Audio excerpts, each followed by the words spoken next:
Saludos, abrimos la mesa de este lunes 29 de agosto de 2016, saludando a quienes nos acompañan. Empiezo por Hanna Rodríguez Hertz, que vuelve como invitada después de meses. ¿Cómo te va, Hanna? ¿Qué tal? ¿Cómo están? Muchas gracias por la invitación. Y creo que tenemos pocos meses por delante para volver a invitarte, ¿no? Sí, así es.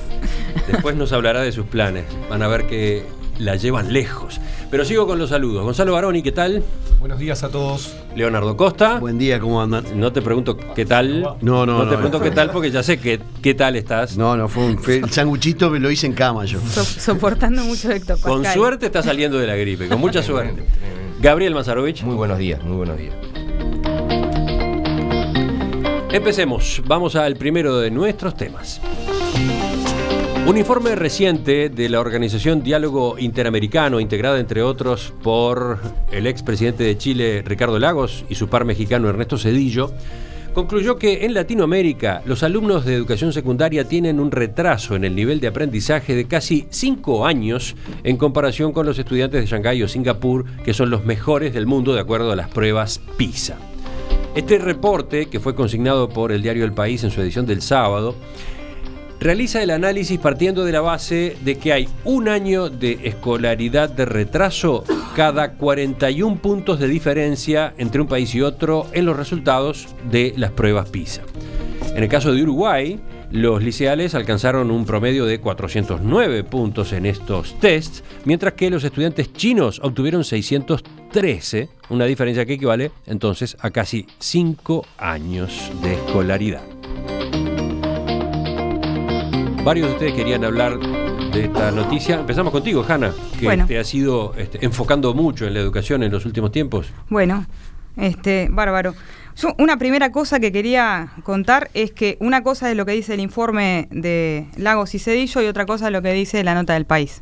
El informe de Lagos y Zedillo no dice en ningún momento que tengamos un retraso de 5 años, como tituló el País, y lo que sí hicieron Lagos y Zedillo es prestar su nombre para dar bastante potencia a una idea. Entre ellas, el informe PISA que está circulando desde hace varios años. El informe PISA sí dice que Uruguay sacó 409 puntos y Shanghái sacó 613 puntos. O sea, esa es una información que circula hace mucho tiempo. PISA también establece de una forma bastante arbitraria que 40 puntos equivalen a un año lectivo, cosa que es muy discutible, es discutible por pedagogos, o sea, no es una verdad revelada, y de ahí concluyen que hay un retraso de 5 años respecto a los que están más adelantados. O sea, respecto a la OCDE es aproximadamente 80 puntos, o sea, menos de 80 puntos, o sea, 2 años. Pero uno cuando va al médico con un niño no le dice tiene un retraso respecto de altura respecto del niño más gigante del planeta, ¿no? Es respecto del promedio que uno mide. Entonces, me parece que ahí ya hubo una presentación medio no neutral de la información, que a su vez observo que ya estaba en Infobae. Había sido presentada así en Infobae. Entonces, a mí me parece que una cosa es lo que dice el informe y otra es lo que dice el País. El informe, como repito, es un informe que está muy bueno de leer, lo recomiendo.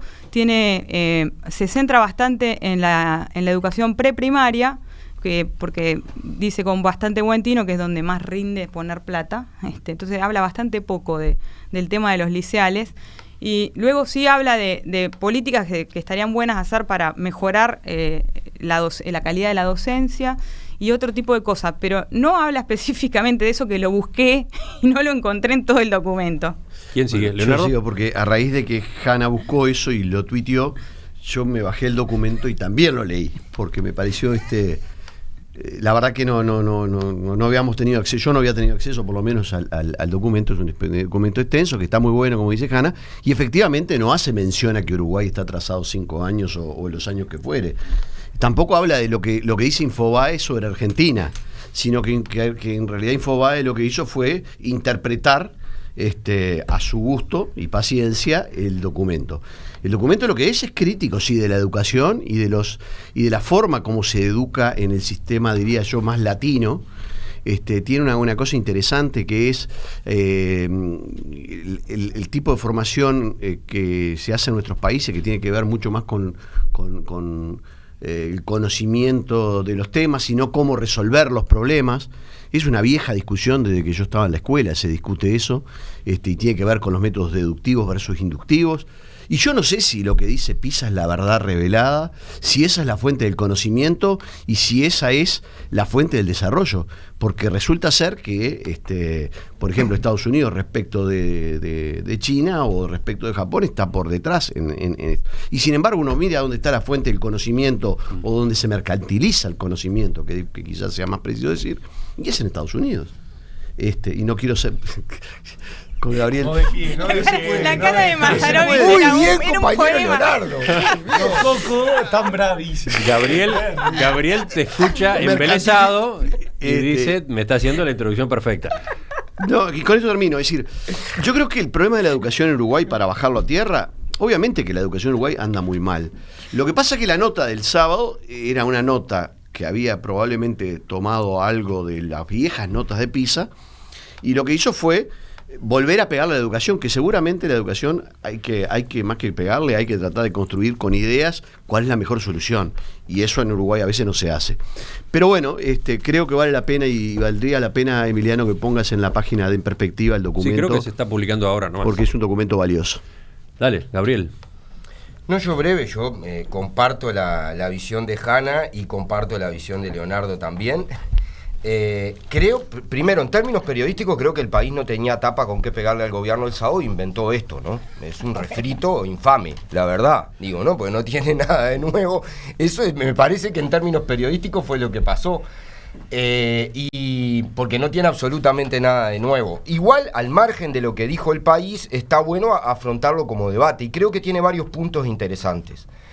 O sea, en primer lugar hay una valoración bien importante de la explosión de inclusión de millones de jóvenes, en América Latina en particular, en el sistema educativo. Y ese es un hecho cultural y muy importante, y democrático muy importante. Porque uno de los problemas, además de la calidad, que es todo un tema de debate y de discusión, qué significa calidad en la educación, ¿no? ¿Qué es lo que implica calidad? Uno de los problemas gravísimos, endémicos de América Latina era el analfabetismo y la marginación absoluta de sectores enteros del sistema educativo.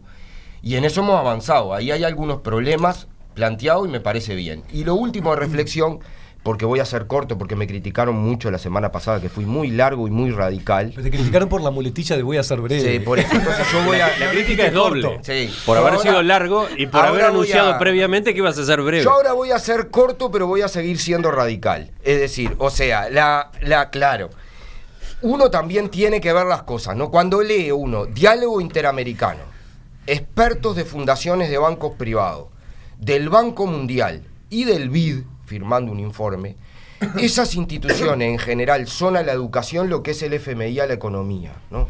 O sea, cuanto más lejos estén, mejor. Entonces, hay que tener con mucho cuidado el asunto de ahí. Me parece muy importante que participen las autoridades educativas realmente, los docentes, y creo que hay un gran desafío que tenemos todos, el sistema educativo uruguayo, todos, que es cómo incluimos a los estudiantes como sujetos de educación y no como objetos de planes de estudio.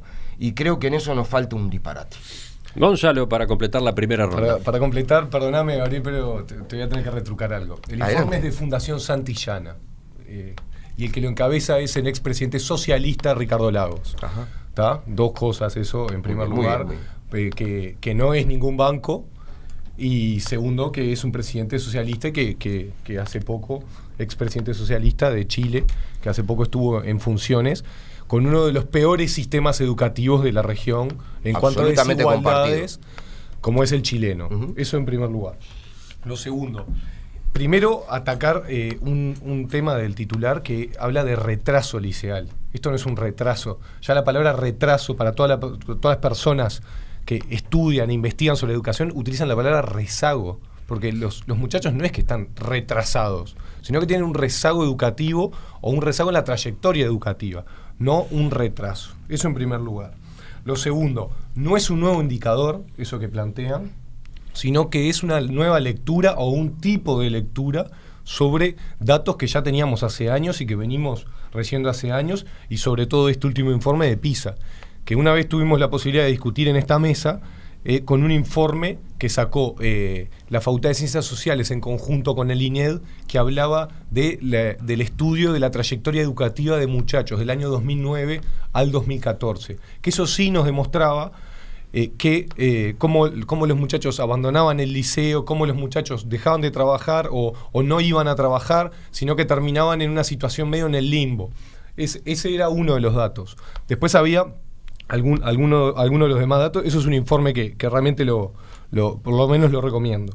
Después, nos comparan, en ese titular nos comparan con Shanghái y con Singapur. Hanna no me va a dejar mentir que Shanghái justamente es el agua y el aceite comparado con el resto de China. Vos te metés, no te estoy hablando de 1000 kilómetros, te metés 100 kilómetros para adentro de China y es otra la situación la zona más rica de China, además. Es la zona más rica que está en los niveles europeos, en niveles OCDE, y está totalmente lejos. Eso por un lado. Y Singapur, la verdad, es un experimento de sociedad que es de última generación lo que sucede, porque en unos poquitos kilómetros los millones de personas que viven. Eso para dejar en claro cómo es la comparación. Algunos datos, yo creo que el informe es totalmente muy autoritarias, bueno. Vamos a ser claros, porque en el concepto de valores, PISA no habla, ¿no? No, eso no habla en ningún momento. Algunos datos. Yo creo que es un buen informe para sistematizar datos educativos. Son 223 páginas que sistematizan muchos datos que yo hace mucho tiempo no leía. Algunos datos en general.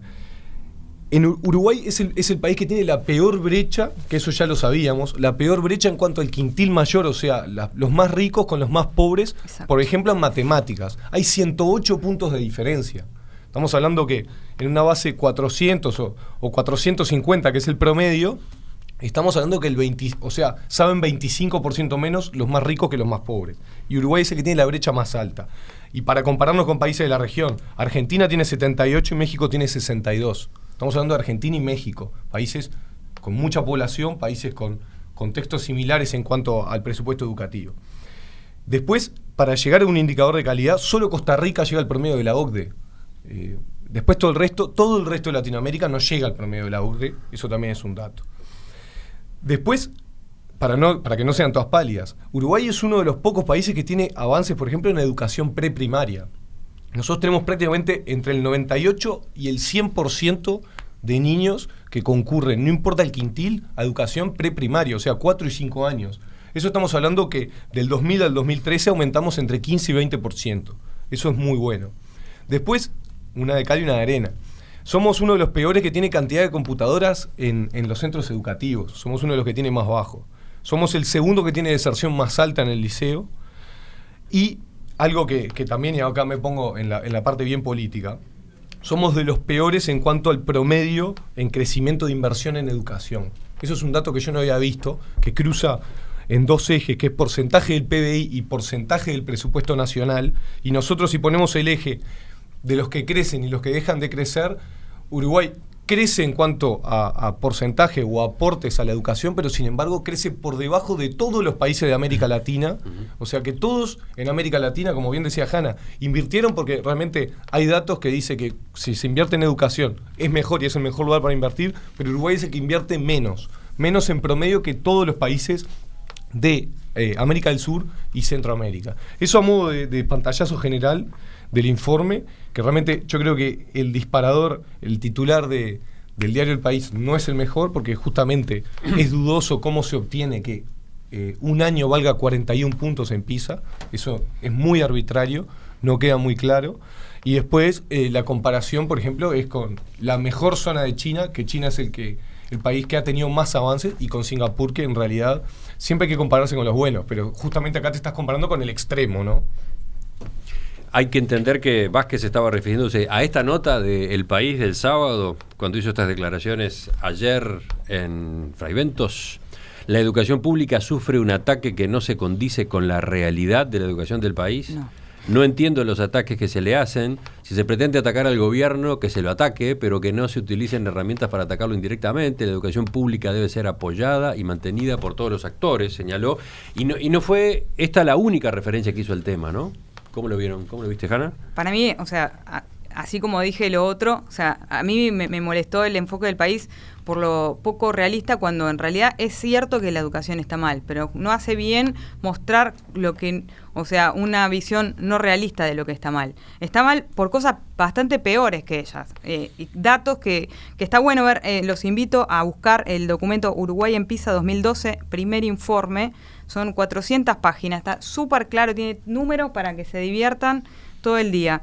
Y tiene cosas que son gravísimas. Yo tuve ocasión de estar en el comité técnico de PISA en la parte de matemática, y una persona que me va a matar, pero me olvidé su nombre, de la Católica, habían hecho un seguimiento según niveles, y lo que decía que era bastante grave era que la gente que había sacado nivel menor o igual que 2, o sea, solo llegaban a la universidad los que tenían nivel mayor o igual que 3. Los que tenían nivel menor o igual que 2 no llegaban a la universidad. Y eso es gravísimo porque en Uruguay 78,7% de los niños que tomaron PISA no llegaron a más nivel que 2. O sea, estamos bastante mal. O sea, hay cosas para concretamente preocuparse por la educación. No hace falta ir al sensacionalismo. Otra cosa que a mí me preocupó, y que también hay que poner con pinzas los datos de las pruebas PISA, es que las pruebas PISA son un indicador. O sea, ¿qué tienen de bueno? Son estandarizadas. ¿Y qué tienen de malo? Son estandarizadas. O sea, yo mido 1,65. Ahora, si con eso pensás evaluar qué tan sensible soy porque mido 1,65, no. O sea, eso es lo mismo que estamos haciendo con las pruebas PISA. Es un número. Sirve y hay que tomarlo como es. Hay que mirarlo en su contexto. Una cosa que a mí me preocupó mucho, o por lo menos me llamó mucho la atención, es el porcentaje de omisión en los ejercicios. ¿Qué quiere decir esto? Muchos niños no contestan. O sea, el porcentaje de omisión, por ejemplo, en un ejercicio cualquiera, que lo toman como indicador de lectura, el porcentaje de omisión para la OCDE de ese ejercicio es 28,1 en el promedio de la OCDE, 53,6 en Uruguay. Y así con un montón. O sea, más de la mitad de los niños no contestan. O sea, sobre esa base nosotros estamos relevando cómo está funcionando la educación del país. Hay que ser muy delicado con los datos. Eso es lo que quería decir. Sí, yo digo, tanto lo que Baroni como Hanna decían, me parece una buena descripción de los informes. Respecto a tu pregunta, si Tabaré Vázquez hacía mención a esto, bueno, obviamente que uno no puede ser el exégeta de Tabaré Vázquez, pero me parece que hace mención eventualmente a esto, y también hace mención a un incidente que pasó la semana pasada, de que aparentemente se iban a leer proclamas contra él por parte de algunos de los gremios. Entonces me parece que la educación pública, por izquierda o por derecha, a veces por un lado o por el otro, está sujeta a un centro de batallas, y me parece muy, muy equivocado. Hay que criticar lo que está mal, y está mal la educación. Yo creo que no se necesitaba hacer los exámenes PISA para darse cuenta. Yo cuando tomo estudiantes que vienen de secundario y para estudiar Derecho, uno se da cuenta las diferencias que hay año a año respecto de la capacidad hasta de concentración en las clases. Pero eso, es un dato de la realidad, y yo lo que sí veo es que siempre que discutimos los temas de educación terminamos discutiendo o de presupuesto, o de quién va a tener el poder en la educación, o a quién hay que sacarle para darle a otro, y no se termina discutiendo las soluciones, que yo no las conozco porque no me dedico a estos temas. ¿Dónde están? La última gran modificación de la enseñanza sigue siendo la de rama para tu bien o para tu mal, como dice el tango, y no ha habido otra. Entonces, ayer Vázquez ratificó el compromiso de cambiar el ADN de la educación, pero aclaró, el gobierno lo está haciendo, aunque un ADN no se cambia de la noche a la mañana. Los mejores momentos merecen celebrarse con Vinos Jiménez Méndez, orgullosos de transmitir la identidad nacional en los 5 continentes. Constante superación y compromiso sitúan a nuestros vinos en primera clase. Disfrute con responsabilidad la noble bebida nacional. Bodega Jiménez Méndez, máxima expresión del terroir. ¿Qué decías, Hanna, sobre el ADN? que me parece desafortunada la expresión cambiar el ADN, porque si uno cambia el ADN de algo, cambia es una modificación genética. Es una modificación genética. Aparece otro bicho. Aparece otro bicho, exactamente. Bueno, ¿y no será que eso es lo que se quiere hacer con la educación? Pregunto, porque la frase la acuñó un médico, ¿no? Sí, a mí o sea, no tuvo mucho... El último, esto es tipo como el teléfono de Damián, y el último que dijo lo de cambiar el ADN terminó sin trabajo en la educación uruguaya. Pero un comentario. Algo de los datos PISA. Yo doy matemática en secundaria, doy en primero y doy en tercero. Doy en un lugar de contexto muy vulnerable y en un lugar de contexto medio. Doy en Marconi y doy en Capurro. ¿Te pasa que en primero eso es una realidad? Hay que explicar cosas de tercero y cuarto de escuela. Hay que enseñar a sumar, restar, multiplicar y dividir. Eso es un hecho. Es un hecho también que hay un rezago educativo, pero también estás compitiendo con muchas cosas que es muy difícil. La educación del siglo XXI no es la educación del siglo XX y mucho menos la del siglo XIX como está concebida en la mayoría de los docentes o como nos enseñaron a nosotros. Mientras los chicos están sentados y vos estás intentando hacer cosas entretenidas para que te miren el pizarrón, para que entiendan que es un ángulo agudo, un ángulo recto, está el celular ofreciéndoles 4 millones de posibilidades con muchos videos más entretenidos que cualquiera de nosotros dando clase. En una clase que tienen que estar sentados y que sí, la respuesta de la mayoría y seguramente muchos oyentes sea siempre es así, siempre fue así y va a tener que seguir siendo así. Yo no tengo tan claro. Creo que hoy en día estamos ante un cambio de paradigma en la educación, que estamos compitiendo, me refiero a las generaciones más grandes que intentamos enseñarle a los más pequeños. Estamos compitiendo contra YouTube, estamos compitiendo contra nuevas formas de educación y estamos compitiendo contra... Es un error competir. Claro, quizás la concentración es no competir, sino integrar, ¿no? Exacto. Claro, me refiero más bien en el sentido de que esos chicos que no te responden una encuesta, que no te responden un Pero capaz escrito, que te hacen un video ellos de YouTube y se recopan. Estamos ante un cambio de paradigma que es muy fuerte, ¿no? Que hay que incorporar todo eso. En el final, y antes de cambiar de tema, de los mensajes de los oyentes elijo 2 que vienen en plan pregunta. Victoria, por ejemplo, quiere saber, ¿en serio es muy bueno que tengan que ir a la escuela a los nenes de 4 y 5 años? Qué poco sabemos de desarrollo humano. Los países con las mejores educaciones del mundo escolarizan a los 6 o 7 años. Seguimos mirando mal el problema. Ese es el caso de Finlandia, no sé, depende de las realidades, ¿no? Depende del modelo educativo que quieras aplicar. Me parece que la oyente está apuntando más a un desarrollo. Y después otro oyente, Juan, dice, me gustaría saber en qué área de la educación es que hay que invertir más. Hablar de porcentajes del PBI es algo bastante vago para los que no estamos en el tema. Está interesante el planteo, ¿no? Los economistas dicen que donde rinde más invertir es en primera infancia, en los primeros años. Pero después, como decía bien el gallego, hay que tener una estructura para ver, o sea, abarajar lo que viene luego. O sea, lo dejamos en este punto para desarrollar después.